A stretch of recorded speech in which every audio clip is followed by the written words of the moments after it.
Today we're going to try to create our first part. We've been working for a couple of weeks, creating several extrusions and how to do a cut, how to do proper hole locations, and sort of do a small little part that we've been working on. So today we're going to try to wrap up those early lessons and sort of make it so that you can see how this whole thing's going to tie together. Eventually we're going to keep progressing and making harder parts as we go. So today's lesson, we're just going to work on a small little piece here. This is a small Solidworks part that I was able to get from the internet. So we're going to initially start making this particular part. So stick around so you can get to see how this actually works out.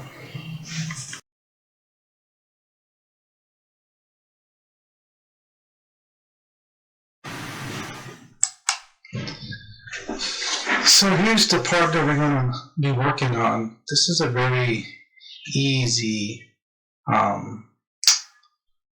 part. Now, when I start my parts or start my design, I always like to look at it and see where could be the complications of it. In general, this could be a very easy part. The other thing is it's in metric, so you really want to catch that at the beginning of your design, changing your settings down here on this area here, so that you can see where you can actually change your settings from inch, pounds, and seconds to millimeters. So let's start out with File, New. I'm going to create a part.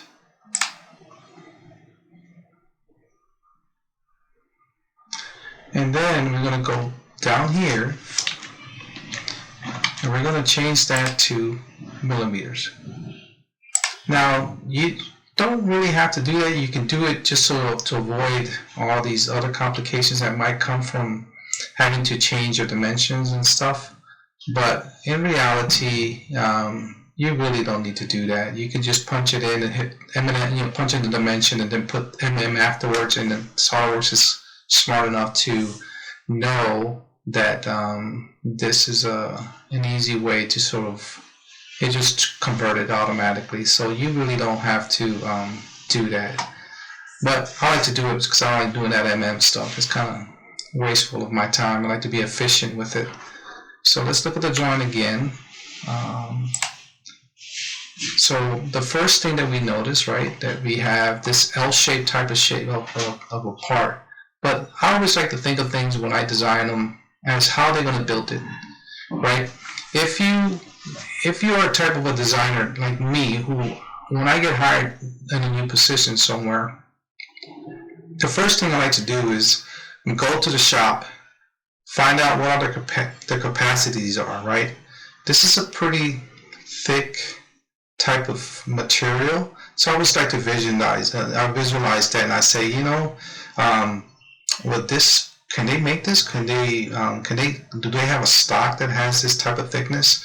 And if so, how would they cut it? Will they laser it? Well, there's a powerful laser, right, to cut through this. Well, maybe they use a water jet. Okay, so then you say, well, what is the smallest nozzle that they have, for that water jet to cut through? Is it a 16th? If it's a 1/32nd, 1/64th, right? So that kind of a thought process goes through my mind before I started my design, and I've always been kind of doing things the way if I were to do it. Like, if I was a guy who was given this drawing, how would I make this part? So initially, if I was a guy to be doing it, I'll probably say, well, I would need a base first, right, to then weld this to that, right? So that's a kind of a thought process you gotta have to make it a more of a realistic part to be made.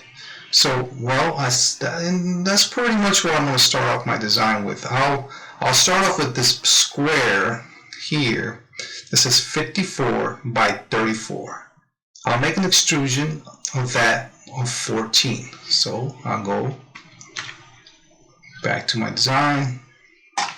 do an extrude base, hit this top view here, create a rectangle, place it on 0, 0, go out, give it a dimension, say 54, right?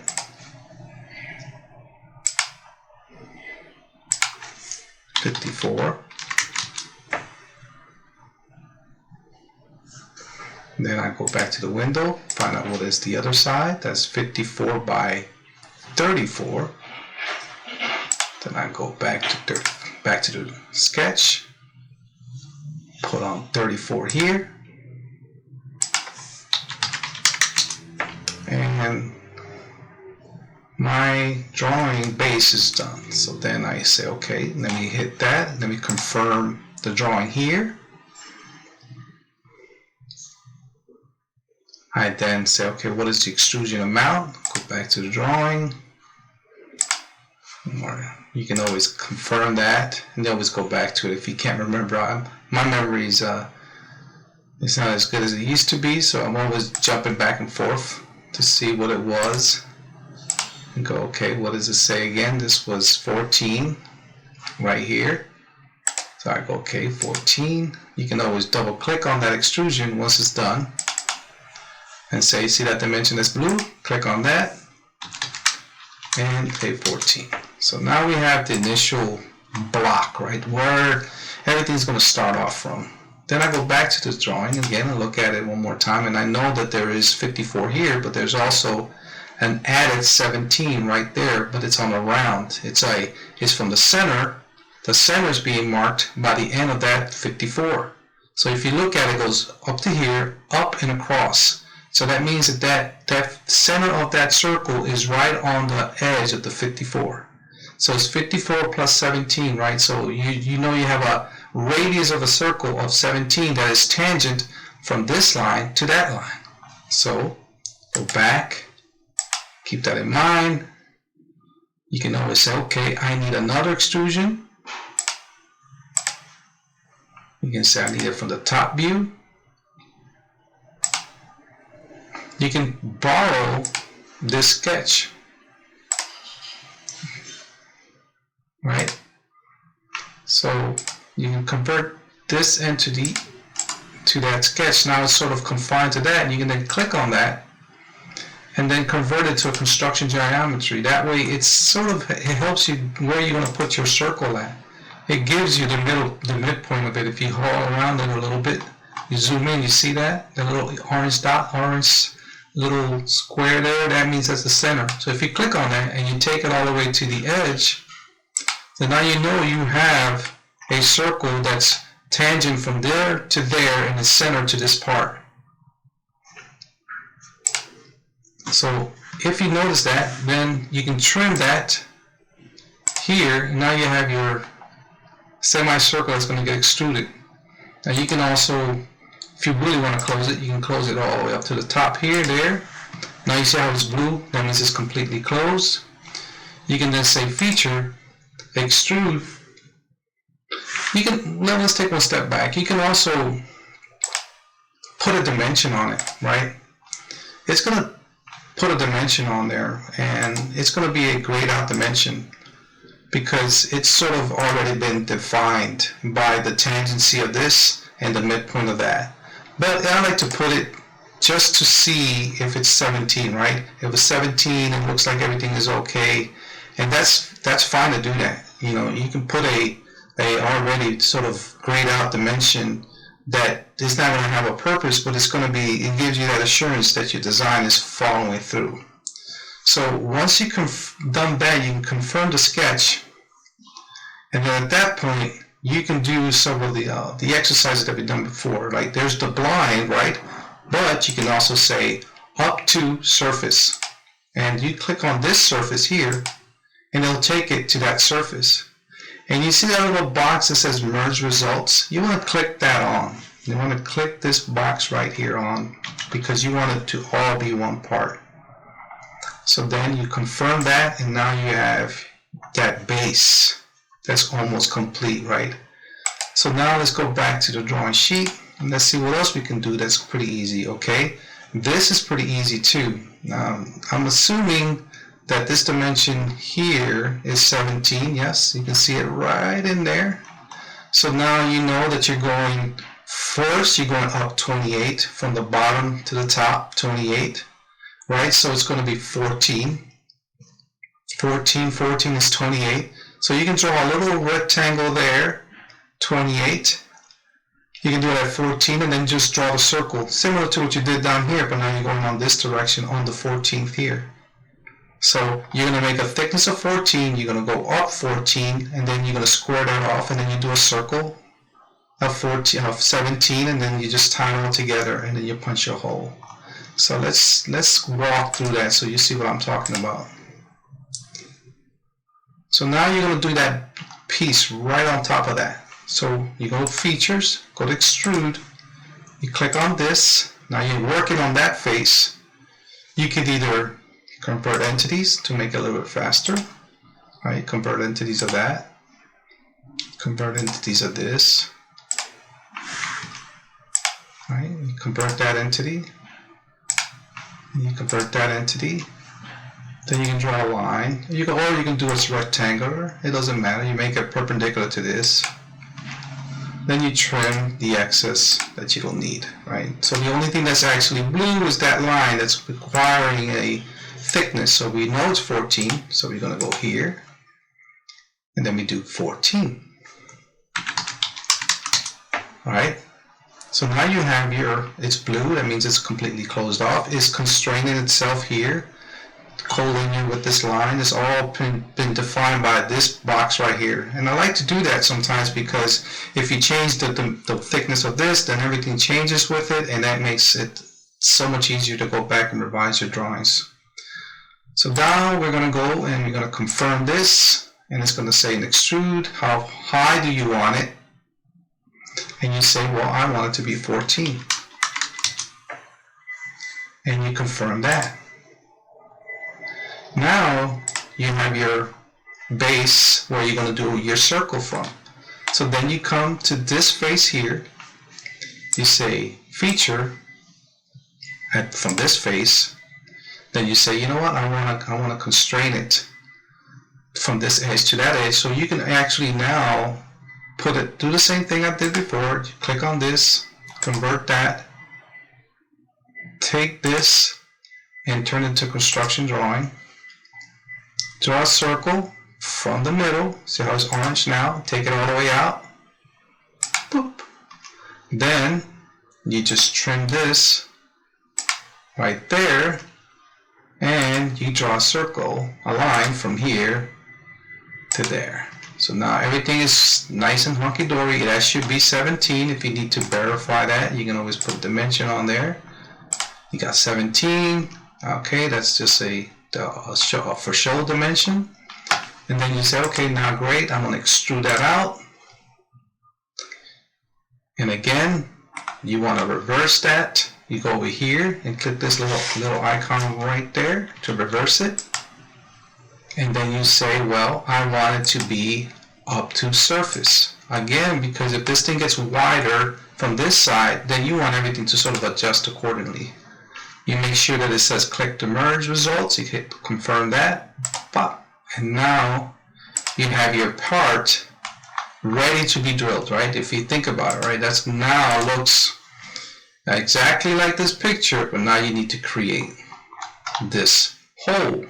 Now there's two ways you can do this. There's the old-fashioned way where you do a hole here and you do a hole here and you draw a line from there to there, from there to there, and you got yourself a hole, right?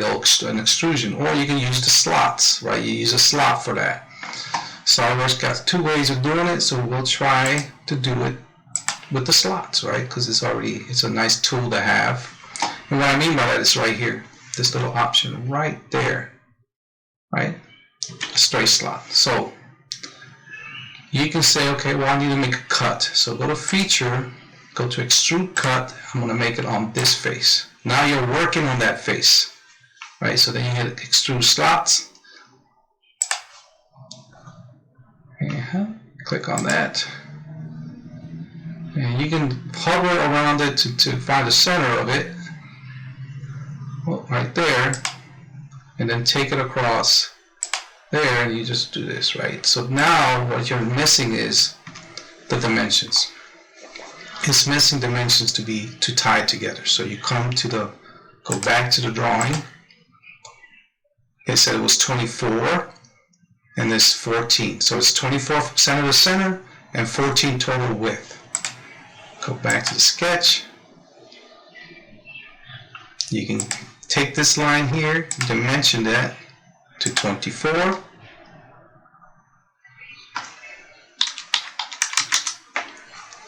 And then from here to here,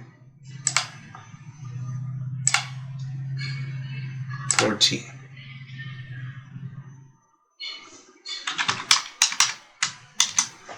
So now that drawing is completely constrained because the center of this hole is the center of that. And if you look at the drawing also tells you that.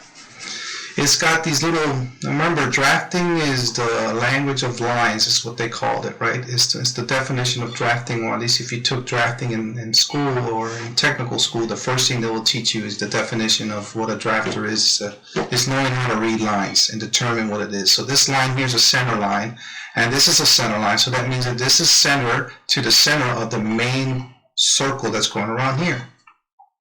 So once you have that in the center, which it already is, right? It's already in the center here because it's already been constrained. You say, okay, great, I got what I needed. You confirm the sketch. It's going to cut as a blind, but again, I like to use surface because if it grows, you want it to grow according to the whole sketch. So if you hit up to surface, you pick the face on the opposite side. Turns it pink, you say yes sir, and that's what I want, and then boom, there's a nice little hole right there. Okay, so now we're going to do this hole here. We're going to go to the sketch itself. We're going to look at that hole diameter, right? I don't think it says it. I've been trying to find it, but I don't see it unless it says it somewhere in the sketch, but I don't see that either. So what I'm going to do is I'm going to assume that this hole, which I can't tell it might be here. This could be 14. Here it is. I was wrong. This is a 14 diameter hole. Okay, not a radius, it's a diameter. So what you're going to do is go back to the part. That's a weird way of dimensioning, by the way. You really don't do that. So then you kind of click on this face here. You're going to say I need an extrude cut. You're going to actually click on the circle, and let's see if we can get a circle. Yeah, I'm going to do that. Oops, clicked on the wrong spot. Circle. If you ever do that, look, if you click on the wrong spot, if you click on this and you click on the face here like that, on the edge and that, and you can say, well, let's make that constraint. Right, so if you ever click on the wrong spot, you don't have to delete it. You can always click on it. So then we're going to try to, okay, let's mark dimension this, and we're going to try to make it nice and 14. That's a diameter. I hope that was the right dimension,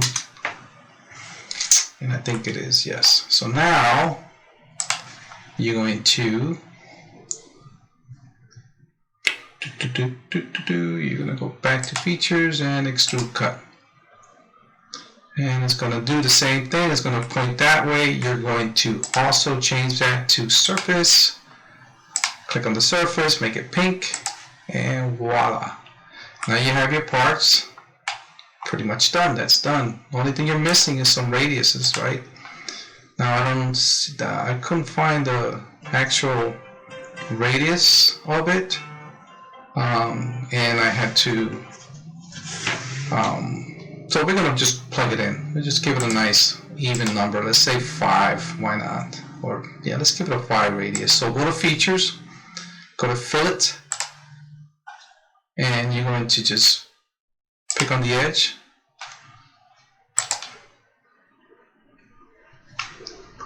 And you're going to give it a number. Right now that's 10. It could be just 2, really. That's pretty deep. Then you have 2 there. and you can confirm that, and you can look at the sketch again, and that looks legit, right? So that's how you do these parts. Like, I like to look at them and sort of break them down bit by bit, piece by piece, and eventually you'll get your design. Once you have this, you can always go back to the drawing. I always like to look at the drawing, and I can just say, you know, I don't need this no more, right? And then I'm going to say drawing, model, and if I were to save it, it'll probably be a lot easier if I do that. So I'm going to save this part. File, save as. Remember, save as is just renaming it. There's save as copy.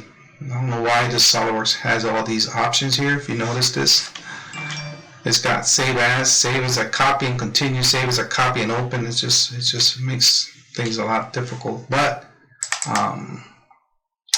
it is what it is, right? It's the nature of the beast. So we're gonna put it on somewhere here. Now let's put it there, and let's give it a name. Let's just say lesson 1. Say that. Now you have lesson 1. You go back to your drawing sheet. You say model view. You got lesson 1 there. You confirm that, and you can just drop it right there. And you can always then project your views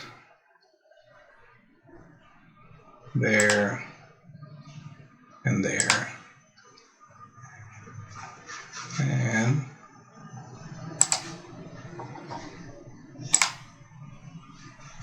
a nice little isometric. It's going to facing the wrong way, but that's fine. So here, at this point, you can either say, well, let me open that up here, let me get that separated. You can say annotations, model items, so you can insert the model dimensions and say yes to that.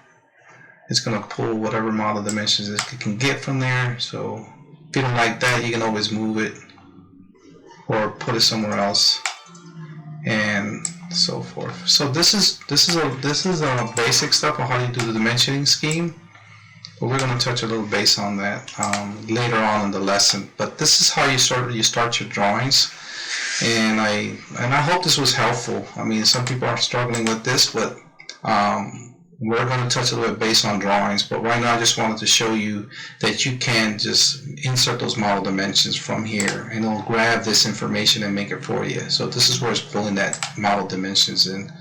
But this is a very basic part, and I hope that you can see that you have just enough extrusions and enough cuts to make it work. And this is how I like to do things. I like to do, you know, think about how I'm going to build it. And I hope that this was helpful. If you find these lessons helpful for you, just subscribe and hit the like button, and then we'll slowly, again, we'll continue adding more content to this YouTube channel, and hopefully this can help those who are struggling. And I do appreciate that. Okay, bye.